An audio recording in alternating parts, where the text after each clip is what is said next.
Welcome to a space where ideas spark curiosity, questions ignite answers, and inspiration transforms lives. This is Mind Alchemy, your destination for unlocking potential in everyday life. Hey there, curious minds. Ever wondered how apps like ChatGPT or Siri understand you? Today, we're diving into the world of language AI, how it works, what powers it, and how you can use it yourself. First things first, what is language AI? Simply put, it's artificial intelligence designed to understand, generate, and interact in human language. It powers everything from your voice assistants to chatbots and even translation tools.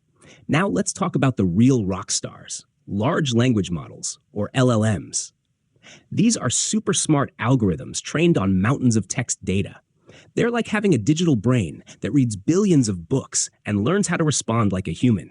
LLMs can write stories, explain science, translate languages, and even crack jokes. Some popular ones include GPT-4, BERT, and Phi-3. So where do we see LLMs in action? They're everywhere. Think of customer support chatbots, content generation tools for blogs or marketing, code helpers for developers. Yes, they're writing code too. Or even research assistants that summarize articles in seconds. Some examples are ChatGPT, GitHub Copilot, and Jasper AI. Wondering how you can try it out yourself? Let's get hands-on with an example code using Python and a library called Transformers. Buckle up, it's easier than you think. Here's what we'll do step by step. First, we load a model called Phi-3 onto the GPU. Why the GPU? Because it's like switching from a bicycle to a jet, much faster. Here, we load the model and tokenizer separately, which are like the brain and the dictionary of the AI. Let us execute the cell to load the model and the tokenizer. All the necessary configurations are now getting downloaded for the model and the tokenizer to function. The cell is now successfully executed as confirmed by the green tick here, and the model and the tokenizer are now successfully loaded. Next, we wrap it all in a pipeline, a ready-to-use tool that simplifies interaction. Think of the pipeline as your AI assistant, prepped and ready to take your queries. Let's now execute the cell.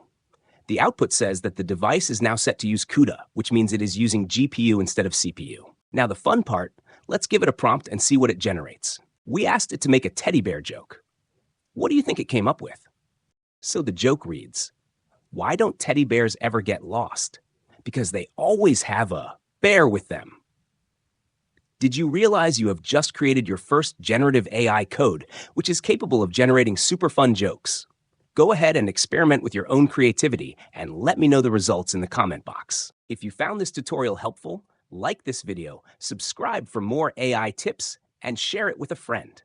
Check the description for links to our Udemy course for automating your daily tasks with generative AI, and I'll see you in the next video.